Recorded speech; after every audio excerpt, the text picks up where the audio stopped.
Kingstream Entertainment. Ruslan.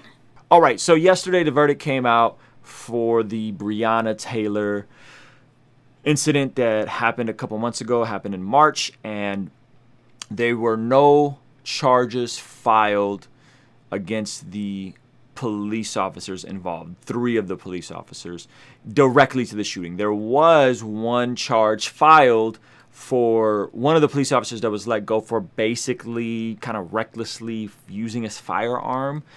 They don't know which shot was the killing shot towards Breonna Taylor. Now, again, I've said this before. No one has a monopoly on facts. No side, not Republicans, not Democrats, not liberals, not conservatives, not white, not black, not police officers, not protesters. Nobody has all the facts in this situation. We just know what we know, and I'm going to do my very, very, very best to piece it together and to try and kind of have some common ground in this situation, if there is some.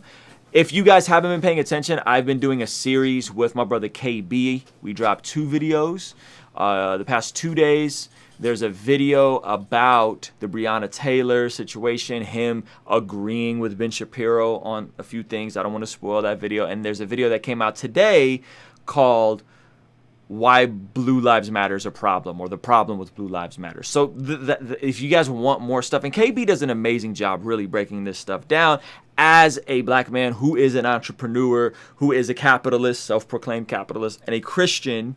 He does a great job. Him and Amin do a fantastic job. So, verdict comes out. No charges filed against the police officers. Nobody is directly held responsible. Of course, protests spark out. Unfortunately, the protests, some of them turn violent. 2 police officers are shot. I believe they're recovering. This is on the heels of police officers getting shot all over the country. 2 of them here in Compton. Just a bummer. Just the whole thing, top to bottom, is it's just a bummer, man. It's just a bummer that this is happening. It's just a bummer that people are getting affected, that people are hurting. Like, stop and just think that people are hurting for a moment, right? People are hurting. And some of you guys don't understand why people are hurting. And there's 2 broadly opposite extremes that I'm hearing. 2 broadly opposite extremes. We're hearing 2 narratives. I describe the first narrative to you. She's in her sleep. They pull in the house, they being the police, execution style. They have the wrong house, and they just unload, and boom, they kill her dead in her sleep. Travesty. That's kind of how some of it was reported. And then as kind of more came out, there's more details. And I don't mind getting into details, but I'm going to just go over the main ones, and I'm going to attempt to kind of dispel some of the what I think are the double standards, right? Couple of the details. Her ex-boyfriend was a drug dealer. She was not with him at the time. The person they were looking for was not the person that shot at the police. It's detail number 1. That is important. Okay, that is important. Detail number 1, 2 different boyfriends. There's an ex who she was with on and off again for 7 years, and then there's the boyfriend who was with her the night that she was killed. That's an important detail. Now, do we know she was involved in the drug trafficking? We don't know. What we do know is her name was on the warrant. We do know that, and they had a warrant for her house. We do know that. Okay, so they were there to search her apartment. That we do know. So it wasn't that they came to the wrong house. Nope, that didn't happen. It wasn't that her name wasn't on the warrant. Her name was on the warrant, right? So we do know that. Now, so that's the 2 different boyfriends. Okay, 2 different boyfriends. That's important. It's important. Now, it was a no-knock warrant. We do know that it was a no-knock warrant. No-knock warrants are extremely controversial, extremely frowned upon, especially by even Second Amendment rights activists, right? Which I hope the Coleon New York, who I'm a fan of, come out and speak out about this stuff.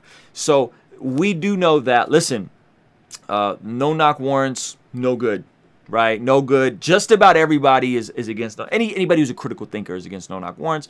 This was a no-knock warrant. The story goes, there was 3 police officers. This is the story. They did knock, okay? The boyfriend, I guess, that was there said that they did knock. He said, who is it? They, again, boyfriend's word versus the police word. They identified themselves as police. Then they came in. That's when he said let off a warning shot. And then he shot first, hit one of the police officers in the leg. They returned fire. Breonna Taylor gets hit in the crossfire. So we do know that they had a no-knock warrant. The police claim they knocked. The boyfriend says they did knock. There's witnesses that corroborate the police story, witnesses that don't. But we do know they were plainclothes police officers. We do know that they did enter the premises and the boyfriend did shoot first. So we do know that. So let's just dispel some of the negative, right? The narrative. The narrative is not she's asleep, they bust into her house, shoot her dead. That's not what happened, okay? And it doesn't make it right, by the way. That doesn't make it right. Because again, as you guys have seen in my video with KB, based where you stand, there's two different perspectives, right? Black people are looking at this in a pattern, in a macro sense. A lot of my white brothers, my conservative brothers want to look at the details. So I'm going to go over the details with you because I love you and I'm patient. Okay? So there's two different things, right? Now, we do know that there was a no-knock warrant, but they claim they knocked. Okay, let's just say they knocked. She was awake at the time. The boyfriend did shoot first. Now, they were in plain clothes. We do know that. The question becomes, was the boyfriend, the new boyfriend, this isn't the one they were going after, this is a new boyfriend, was he justified in shooting at who he may have not heard identified themselves as police? Remember, they're in plain clothes. Maybe he didn't hear. Maybe I don't know how big this apartment is, so I'm not gonna pontificate like I do. Maybe he didn't hear. Was he justified in shooting on some kind of stand your ground law or protect your castle or whatever the law is? My Second Amendment folks know. Was he justified? Okay. Well, he didn't get charged. Let's just keep it a buck. Okay. They initially charged him, then they dropped all the cases. They dropped all the charges. So this man, police come into his house. He says, I didn't know they were the police, or else this is his statements, or else why would I shoot at police? Why would I freak out? Boom, boom, boom, boom. He shoots at the police. He hits one of them. They return fire. They kill Breonna Taylor. No charges against him. He shot a cop. He shot a cop. He shot a cop. No charges against him. This is a fact. We're going to talk facts, right? We're going to talk facts. That's interesting. So he shoots a cop. They were in plain clothes. Some people say that they identified themselves as police. So Aslan said 1,000 square foot apartment. If it's a one-story, I live in about 1,000 square foot apartment. Thank you, Aslan. That's a good amount of space, right? That's a good amount of space. So if they're in a back room, because I don't think this is a two-story apartment. Again, I don't know the particulars, but boom. Let's just say he did that. Let's just say they did knock. Let's just say she was awake. Okay, so on and so forth. Now, what other facts are we left with? I've been doing my best to find some fact searching. Let's see. The fact that there's this rumor and I can't find it. I don't know. And this happens, like people go and they try to smear the victim, right? They try to smear the victim. I'm hearing this. She was fired or banned as being an EMT. Now, I don't know what that has to do with anything. However, I couldn't find anything that substantiated that she was ever banned as an EMT. Everything I found, she was working in an emergency room setting at the time. So we're not going to smear this woman. And even if she was at some point lost her job as an EMT or whatever, don't know how that's relevant. Don't know what that has to do with anything. Okay, so that's one of the things. There are no body cams. That's another thing. There are no body cams. Apparently, the state of Kentucky can't afford them. Okay. The police were at the right apartment. They had been investigating this since January, okay? And they executed multiple search warrants. This is where it gets interesting, okay? This is where it gets interesting. In them executing multiple search warrants, the story is that one of the the initial narrative, the suspect was in custody at the time they did her warrant. Why is this important? Well, because they had the suspect in custody. What were they looking for? She was not the suspect. She was the girlfriend. Remember, the warrant was for her house, but she wasn't going, like, they didn't have a warrant to arrest her. They had a warrant to search her house. Okay? They found no drugs in the house. The boyfriend shoots at the police. Bang, bang, bang, bang, bang. Gets all the charges dropped. New boyfriend, old boyfriend. So this is where it gets really interesting. So those of you guys that are into facts, and then I'll tie it together from a macro standpoint. By the way, the boyfriend they were looking for, she was not living with. Again, different boyfriend. Okay, so check this out. This is interesting. So, they had a suspect in custody. Now, this is the timeline. I'm trying to better understand the timeline. According to court records obtained, police executed the search warrant for Taylor's apartments at 12:40 a.m. Police also executed a search warrant about 10 miles from Taylor's home at a reported drug house on Elliott Avenue. Glover's arrest, the boyfriend, the ex-boyfriend, okay? Glover's arrest of his offense was at 12:40, the same time the search warrant was executed, but his arrest was listed at 2:43 a.m., more than 2 hours later. In an amended complaint, police say initially recorded the time for the search warrant Glover's arrest as midnight, then later altered the record to add 40 minutes, matching the time search for Taylor's apartment. Police officer Kelly originally identified Elliott's search warrant as 12 on the warrant execution form, only to subsequently add a 40. Now, this is, you guys got to use your brain. I'll pull up the search warrant. Let's make sure you guys could see it. Can you guys see that? Okay, here's the search warrant. Here's a search warrant. This is the time. This is the critical piece of information, in my opinion, that really shows they effed up. Okay, this is where it really is where they effed up. Check this out. It says 12. Remember, and then they added a 4. It's amended. So there's this. If this is true, they really messed up. Why did they mess up? Because they executed a search warrant on a suspect they already had in custody, and somebody else got killed in the process. That's a hot mess. That is a hot mess. Okay, so there's nothing to be confused about. Okay, they didn't find drugs at her house. They did not. The drug dealing boyfriend was not at her house. The boyfriend that shot at the police had all the charges dropped. One officer did get charged for recklessly dispersing his firearm. We don't know if his shot was the one that killed Breonna Taylor or not, but he did get charged really on some stuff of, hey, they shot him. He shot and potentially could have put other people's life in danger. This right here is damning. Look at this, 1240. 12, and then that 40 looks super sketchy. This, if they fabricated this document, meaning they already executed the search warrant at Breonna Taylor's house, they already had that situation handled, and then, they first had the suspect in custody, and then they executed the search warrant, that's a hot mess. That's extremely problematic. We went over the fact that she wasn't asleep. Kat, keep up, okay? It doesn't matter if she was asleep. It doesn't matter about any of the, you're going into the minutia of the details. Don't do that.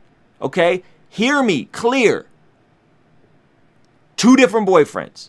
Boyfriend shoots at the police. Police are in plain clothes. They don't have uniforms. They say they knocked. Boyfriend says he didn't. His word against them. Some neighbors said they heard the announcement. Some didn't. Okay? The point being, this warrant, the timeline of this is extremely sketchy. The timeline for this is extremely problematic, okay? Follow along. It's very simple. It's basic math. It doesn't matter if they knocked. What are we talking about? If they knocked, if they didn't knock. If this happened, if that didn't happen. We're talking about a life being lost here, okay? That is what we're talking about, okay? There was no drugs there, okay? There was no drugs there. She was no longer with the boyfriend. Okay? So you're talking about something that, does this justify this use of force, according to the details of he shot first and then they returned fire. I don't believe that every police officer is racist. I don't believe that these police officers were there looking to kill somebody. I don't believe that, okay? I don't believe that they were there hell-bent on trying to just run in as a SWAT team and shoot up the spot. I don't believe, I don't know how they got this warrant. The issue where this failed Breonna Taylor, how this failed Breonna Taylor, okay, is not the specific details of did they knock, did they not knock, did they return fire or did they shoot first? Okay, they could have knocked, they could have returned fire. The fact that they potentially, and based on this report I just showed you guys with this fabricated 4-0, that they had the original suspect one in custody. They had him in custody. She wasn't with this dude no more. It had been months since they were dating. She had a new boyfriend. She wasn't living with the boyfriend. That the fact that whoever approved this warrant, that whoever went and thought this was okay, that is how the system failed Breonna Taylor. That it's not about individual racist police. That it's not about all of these records. The fact is, if this was a white woman, would this have went down the same way? Would this have went down the same way? And that's what you guys got to ask yourself. Okay? And that's what you got to ask yourself. So if this was a white woman, would this have gone down the same? And they knew they had the suspect in custody, would they have maybe not executed the warrant? Would they have maybe not even had a warrant? That's what you have to ask yourself. And so we could talk about all of whatever reports, okay, and all this stuff, but it doesn't change the fact that this is now seen in a macro conversation where when people say Black Lives Matter, what they're saying is, goodness gracious, the way this looks is that this woman's life was disposable, that she didn't really matter.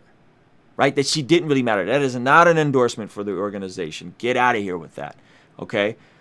If we're looking at it, that's what this is saying. So I don't need to know what was the state of mind and who shot first.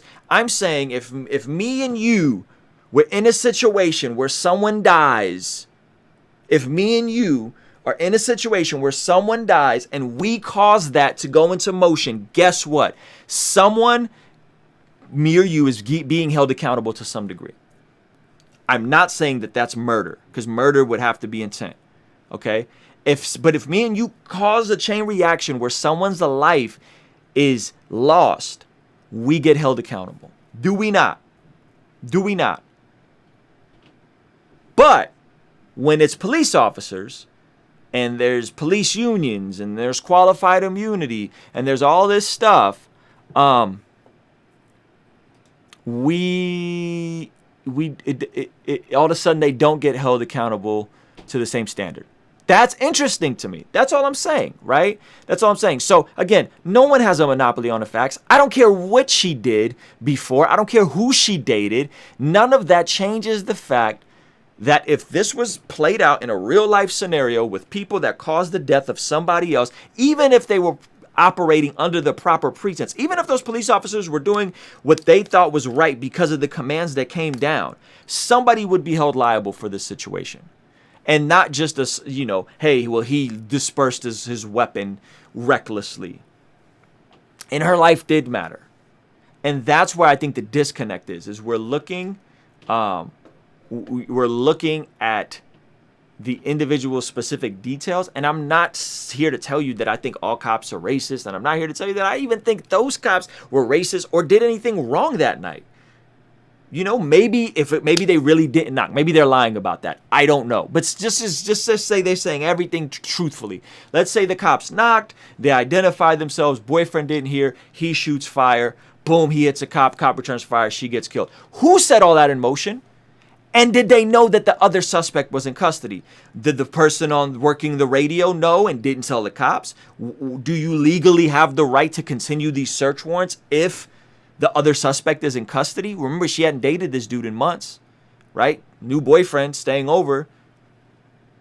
This is where I think some of you guys really, really lose me. This is where some of you guys And this is why we have to be careful. Okay, in the same way, guys, in the same way, you don't want black people to say they're opening fire on us. They ran up in their execution style.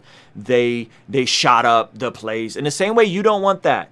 In the same way, you don't want that. Don't be stuck in your echo chamber.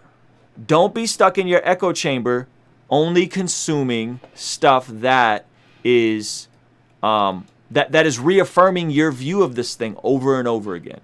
Don't get stuck in your echo chamber. That is how social media works. Okay? So you repeating the same and regurgitating whatever Fox News told you or whatever some wild conservative thing told you with unsubstantiated things. I'm just going over the basic facts that we know. Okay? I'm just going over the basic facts. And I'm not ascribing racist intent to any specific police officer in this situation, mind you. Okay? I'm saying, listen.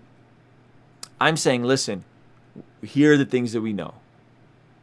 Here are the things that we know. She wasn't with the boyfriend. The boyfriend that shot at the police was a different boyfriend. That boyfriend had all the charges dropped. They were in plain clothes. It's reasonable. It's reasonable that if somebody bursts into your house with plain clothes and you don't hear them and you shoot at them first, that's reasonable. But the question is, who set this thing in motion? Who signed that warrant? Okay? Who signed that warrant? Who signed that warrant?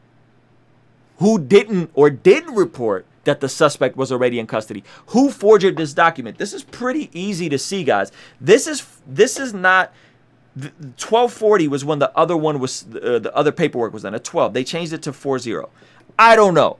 And if you always think the police are always right, if you always think that police are always good, if you always think that they never do anything wrong, and you're stuck in that echo chamber, that's unfortunate for you. That's unfortunate for you, not for me. Okay? That's unfortunate for you, not for me. Because I don't consume my news from CNN or from MSNBC or from Fox. Okay? Get out of your echo chamber. Now, those of you guys that think, well, all police aren't racist. Well, all police aren't racist. All police are good. I don't think all police are racist. I don't. I don't even know if these police had a racist bone in their body. They could have had a ton of black friends. I don't know that. I'm not saying these guys were racist. I'm not going to project that on them. Okay? I'm not going to project like I have all the facts. Right? I'm giving you guys the stuff that we do know. The stuff because they're trying to smear her. Oh, she was banned from being EMT. Haven't seen that. She was working in the emergency room up until her death. That's a fact. This is not the same boyfriend that was selling drugs. That's a fact. She wasn't with the boyfriend, living with the boyfriend that sold drugs. That's a fact. Okay? The boyfriend who shot at the police got all the charges dropped. That's a fact. They settled for $12 million.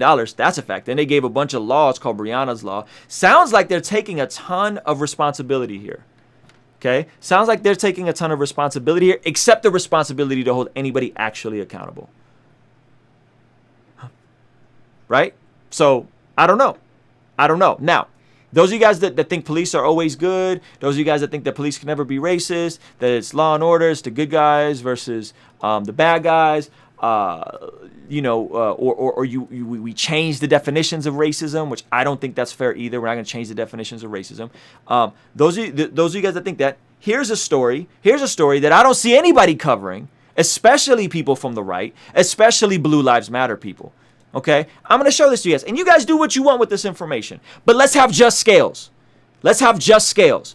If you're going to create a smear campaign against someone that was a victim of horrible circumstances and poor bureaucratic policing, in my opinion, if you're going to create a smear campaign, if you're going to say, oh, all these protesters are violent and Black Lives Matter needs to come out and make a statement and tell people not to shoot police. Duh, you shouldn't shoot police. I'm not in favor of police getting shot. I think it's horrible. We should never hurt police officers, ever. We shouldn't hurt anybody unless our life is in danger and we have to return force.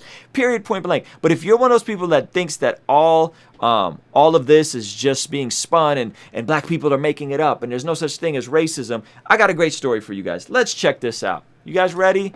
Some of you guys are going to be really upset with me, but that's okay. All right, here we go. Compton Station PD. Okay, this is for those of you guys that don't understand how culture in the police departments can corrupt the entire police department. Okay, and if you guys watch KB's thing, this was another one of those things where he talked about it and how the FBI stepped in and found that the Ferguson Police Department had rampant racism all across its history, right? And people were like, well, the minutia of the details and Mike Brown and da-da-da-da-da. And then the FBI steps in and then everybody's quiet. Everybody's quiet. All the Blue Lives Matter people are quiet. So I want you Blue Lives Matter people. I want you people that think racism isn't real. I want you people who think that there's no such thing as police corrupting culture and departments. I want you guys to watch this, and I want you guys to tell me what you think. Okay? I want you guys to tell me what you think, because I think you're gonna be mad. So let's check it out. Let's check it out. This is in Compton. You guys ready for this? Executioners, deputy gang with matching tattoos rules Compton police station. From inside the Compton Sheriff's Station, a deputy's claim filed with the county about an aggressive band of his cohorts allegedly in control. According to the claim, members are branded with a sinister logo, which is a skeleton wearing a Nazi helmet with an AK-47 laughing, and go by a sinister name, the Executioners, which according to the claim does not allow African American or female members. Whoa! This is Compton. This is LAPD. It's a gang, a police gang called the Executioners with the AK-47 and what they say is a Nazi helmet. I don't know that much. Okay. This is here. I'm in Southern California, okay? And check out what happens. Check out what happens when a good cop, this is a good police officer, and I want to hear those of you guys that are Blue Lives Matter, good, I want to hear you guys champion this guy. If you guys want to be upset about the black areas and the black communities talking about no snitching, okay, normalize snitching for guys like this. Don't call this dude a snitch. He's an amazing public servant, and they're running this guy through the mud. Check this story out. This is incredible. It's incredible. Deputy Art Gonzalez alleges the deputy gang is trampling on the rights of citizens and targeting him as a whistleblower. Deputy Gonzalez, he's afraid for his safety right now, as he should be. This is a violent gang, violence, shootings, beatings. Why y'all beating him? Claims of excessive force and much more. And the timing. Defund the police! Defund the police! As community outcry demands systemic change, allegations in the filing claim that as many as 40% of Compton deputies are inked executioners or prospects. 40%. 40%. Normalize police telling on police. How about that? 40% of deputies are in this executioners group or prospects of the Compton PD. Okay? 40%. And again, just scales. You want to be Blue Lives Matter? I think it's silly because I think it's evident that Blue Lives Matter. But you want to be a Blue Lives Matter person? Speak out about this shit. Why are y'all quiet? Why are y'all quiet? Huh? Let's keep watching. Rumblings reaching the sheriff. Watch this. First of all, there is no gang of any deputies running any station right now. This man. Well, check this out. First of all, there is no gang of any police that is police being in a gang. Now watch this. He says this. This is the sheriff. This is the guy. Now watch what he says right after. First of all, there's no gang. Now watch this. Watch this. Watch this. Has already been receiving very swift administrative action. We've already taken positive steps. Pressure. You just said there's no gang. You just said there's no gang, champ. You said there's no gang, and then in the same freaking clip, granted probably less than an interview, in the same clip, you turn around and you say, oh, but we've already taken action and administratively. So you got a gang of police officers. I'll pull it back. Majority of these guys look white and Hispanic. Let's just say they're all Hispanic. That's fine. I don't care. As if Hispanic people can't be against black people, and right, Hispanic people can't be racist. Like, that's silly. So let's just say they're all. I don't see any black folks in here. It says that black people and women can't join this gang. Okay. So I'm showing you guys this. I'm gonna tie it in. Okay. I'm gonna tie it in. But let's just keep watching. Okay. Keep watching. Intensifying. Professor Sean Kennedy at Loyola Law School releasing a 2-year study of deputy gangs, including the executioners. Often, the inking is attached to some kind of act of violence. including a shooting. It's the ultimate expression of your commitment to policing and your commitment to the deputy gang. The complainant, Deputy Art Gonzalez, is a former U.S. Marine decorated for his service in Iraq, Afghanistan. Here in Compton, once praised for speedy action to save a 4-year-old boy shot in the head. This man is a hero. We need more police officers like him that aren't only just like, this dude's a military hero, on top of the fact that he's going above and beyond saving kids' lives, on top of the fact that he's telling on these crooked cops. Where's Blue Lives Matter at? Why is there not $1 million fund? Why is this guy not y'all martyr? Right? Y'all want to talk about, they're making George Floyd a martyr. First of all, ain't nobody making anybody a martyr. Okay. Second of all, why is this guy not your martyr? Mr. Blue Lives Matter? Huh? No, this, can't talk about this. No, let's not talk about this. This is what I mean by being stuck in your echo chamber. The fact that you can have an opinion on all of this and completely be blind that this stuff, this isn't unique. This isn't Compton. This isn't LAPD. A woke liberal. This is in California. Okay, this is in California. Imagine the kind of shenanigans that could be happening down south, Midwest. Just imagine. Do your Googles. Do research how many police gangs they find, all over the freaking world. Imagine. Let's keep going. Tipping point? Gonzalez says he witnessed a deputy executioner assaulting a fellow deputy. He saw a cop beating another cop. This is what he saw. This is crazy. Gonzalez called a confidential tip line for internal Did everything affairs. right. Did everything to right. his shock, he says in his claim, the recording was intercepted. Is within 48 hours. Excuse me, the LA Sheriff. recording Thank of you. his supposedly anonymous call was leaked to the gang at the station. He also reports that graffiti appeared at the station entrance. Art is a rat, and that was Art is a rat on the freaking code thing where everybody can see it.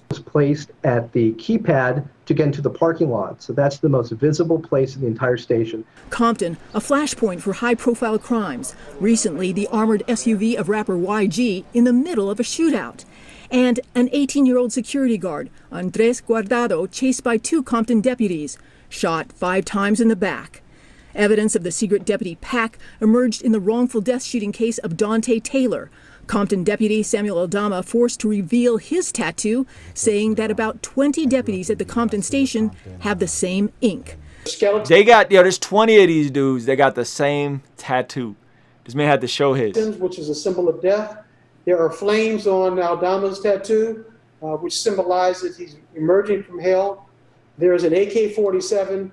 The Taylor family attorney put up huge billboards looking for potential victims. Aldama denied the group is a gang. The county settled for $7 million. This is all taxpayers' money. $7 million.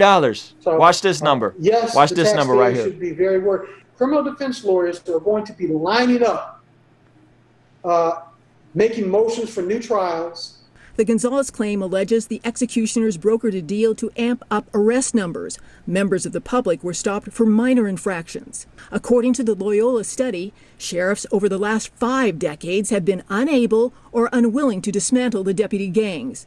And the money paid out to settle lawsuits when they are caught crossing the line. The inspector general gave me a ball. Are y'all hearing this? This is insanity.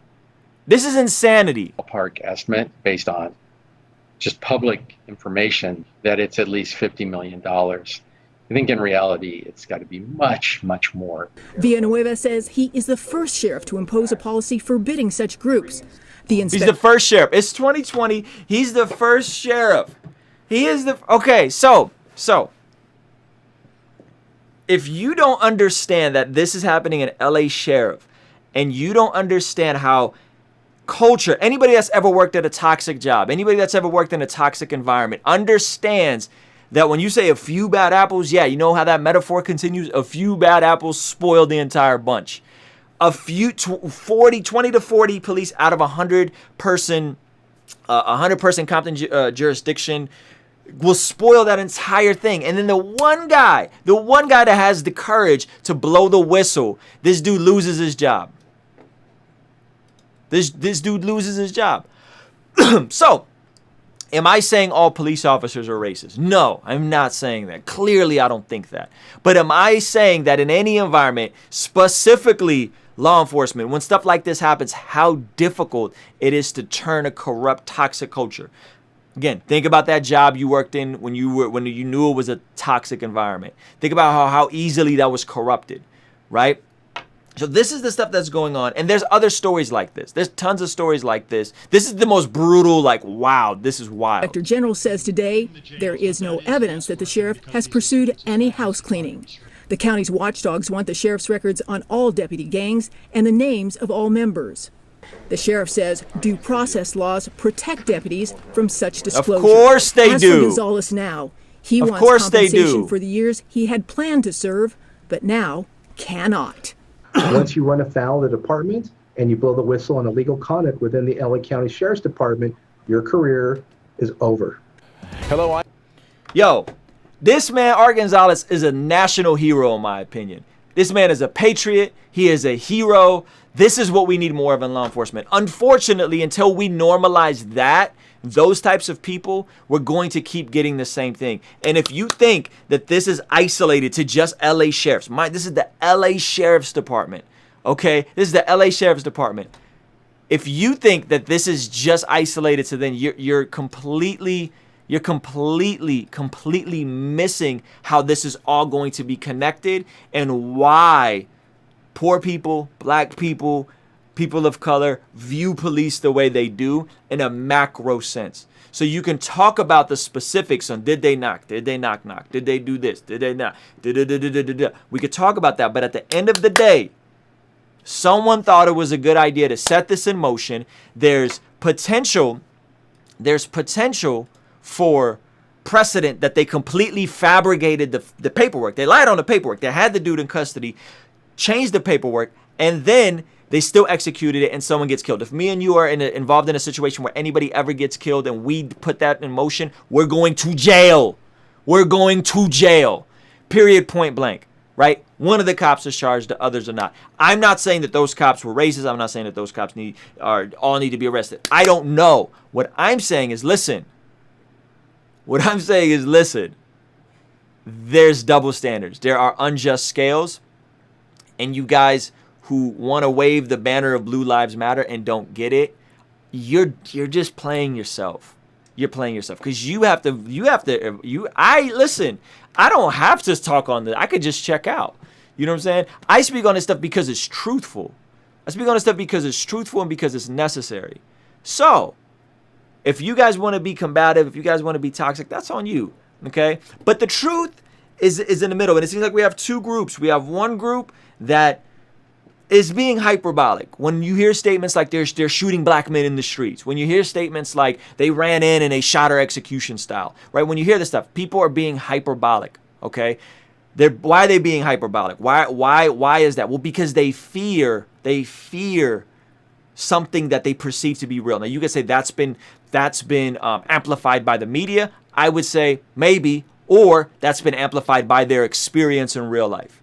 That's amplified by their experience in real life because they've seen their cousins and their uncles growing up and getting beat. And then the other side is amplifying it and completely dismissive and repeatedly keeps saying, hey, if they just would have complied, if they just would have done this, well,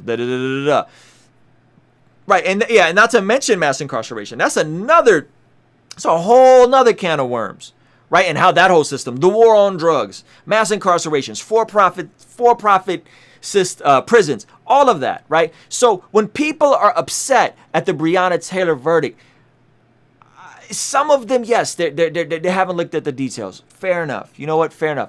But the majority of people are like, yo, the system failed her. It's a breakdown of the system. And that's why we're upset. So we could talk about solutions, right? You guys are like, yeah, let's talk about solutions and Jesus and this and that. And I'm all for that. I'm all for solutions. But we can't get to solutions without first acknowledging there's a problem. That doesn't work in any other area of your life. That doesn't work with your spouse. That doesn't work with your kids. That doesn't work with your friends. If somebody is like, hey, this happened and this is a breakdown. This is a breakdown. You know what? Let's figure out how to fix this breakdown. And by the way, what are the actual requests? What are the actual requests?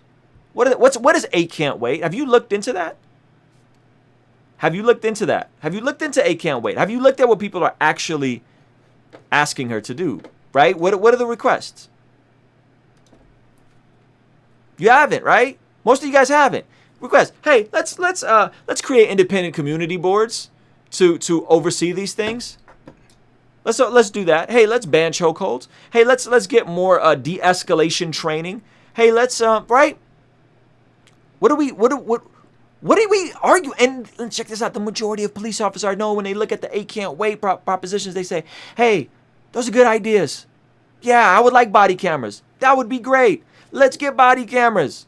Yeah, then we'd really know. Did they knock? Did they knock? Now, we'd know if there was body cameras, but for whatever reason, they didn't know, right? So, yes, those are good changes, right? Those are good changes. Giving police officers incentives to live in the counties that they serve. Good change. We need that. Let's get that going, right? All right. Boom. Yo, by the way, I love the ban button. I love the ban button. I love my life and my mental health too much to deal with any trolls on here. Just so you guys know. So those are good solutions. Anybody that's pushing back against banning no-knock warrants, anybody that's pushing back against independent boards and incentives for officers to intervene when there's a law being broken, anybody that's looking at these things and are saying this is bad. Now, here's the thing that's also very controversial. Abolish police, defund police. Some of you guys would be triggered just talking about this. I don't think abolishing and getting rid of police is the solution. Defunding the police, where you're sending people like they do now in Louisville, this just passed, where you're sending police with a mental health trained specialist to better de-escalate when you're dealing with mental episodes like they just had in multiple times, right? This just happened in Utah where there's a white kid, a 13-year-old white kid who was having a mental breakdown. Parents called the police on him to get help. They knew it was a mental health disturbance. They show up and shoot him. Right? This was all over the media. All you guys are like, it's only about when black people get shot. No, it's not. No, it's not. No, it's not. This happens to white people, and we talk about that too. That's a good thing. Hey, let's send mental health workers so people know how to better equip this situation, better handle these situations. That's a good thing. Why would you be upset about that? What do you have to lose? No-knock warrants. Ban no-knock warrants. Ban qualified immunity. Good things. Now, let's get on to abolishing police. Defunding the police. Defunding the police is simply saying, hey, we need to take some of the money that they use for the surplus to buy tanks and all that kind of stuff. We need to take some of that. We need to distribute it, and we need to put mental health workers to go with them. That's a good thing. Why are you upset about that? Why are you mad at that? Oh, we'll wait until mental health workers see if they want to do it. Okay, let's see if they want to do it. But that's not even an option. Why would you be against social workers going on mental health disturbance calls when apparently like 90% of the stuff that people are responding to, the police are responding to, are mental health disturbance? Why would you be against that? You don't have a logical answer. You're just talking. You're talking because you want to be heard, right? You're talking because you want to be heard. Now, so that's defund the police. Those are good things, right? And in some of that, I think we need to train the police more, right? I love what Jocko has to say about this on the Joe Rogan. There's a police psychologist that was on the Joe Rogan podcast. Good stuff. Now let's get into abolishing police. This has never been done except in the city of Camden, New Jersey. And you know what happened in Camden, New Jersey? Crime is through the roof. A ton of complaints. They went in, they abolished the local police department. So there's like the sheriffs and then there's like local police departments. They go in, this is Camden, New Jersey. You can look at all this stuff. They go in, boom, they abolish the local police department. They rehire some of the police departments, but they put them under the sheriff umbrella. Why? Because the sheriffs tend to have more structure. They tend to have better training, so on and so forth. They restructure it. They retrain these police officers. And you know what they did? They started dropping them off in these neighborhoods. And they said, figure it out. Figure it out. You want to eat? Go make some friends. You want to use the restroom? Go make some friends. Right? And they rebuilt the entire Camden, New Jersey Police Department from scratch. Okay? And you know what happened? Crime went way down. Engagement with police officers went way up. the city started coming back. The economy started thriving. Have no confusion. More police officers in these communities is good for the businesses in the community. It's good for the economy. We saw this happen whenever there's more law and order, the economies come back, businesses come in. Those are good things. Camden, New Jersey completely transformed. They abolished their police department. That's actually what. Now, I don't know if there's other ways to do that. That's a real life situation. Go look it up. Go look it up. Look up the executioners. Make sure I'm not lying to you guys. Don't be stuck in an echo chamber, right? And that's why you're gonna hear from me, because I'm not. Y'all see Instagram ads or your Twitter feeds or suggested things. My joint is so wild. I be getting the conservative ads and the liberal ads and right. So look it up. Look up Camden, New Jersey abolishing police. Look that up. Simple Google search. Mainstream entertainment. Ruslan.